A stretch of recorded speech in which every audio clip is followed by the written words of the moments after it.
Yo guys, what's going on? It's Motal. Welcome to this new video.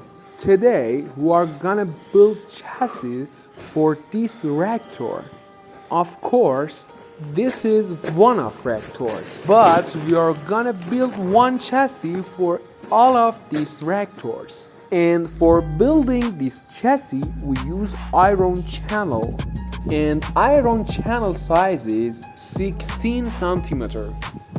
And these supports keep the rector on the chassis, and we installed 4 of these supports on the rector.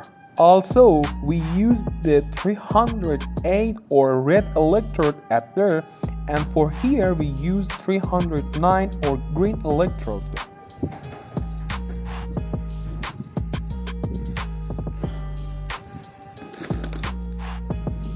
Now the crane have to lift the iron channel on the column. And something interesting, the length of this iron channel is 12 meters and the weight of this piece is about 300 kilograms.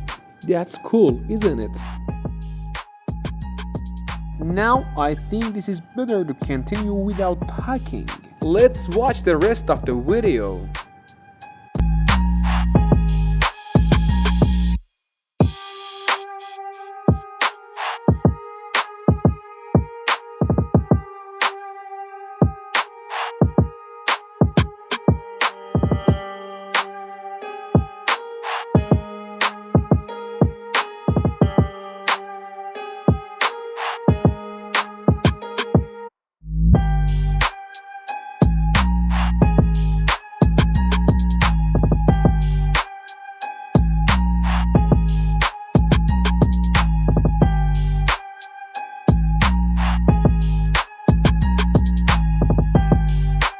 Guys, thanks watching this video. Don't forget to subscribe Motel and like this video.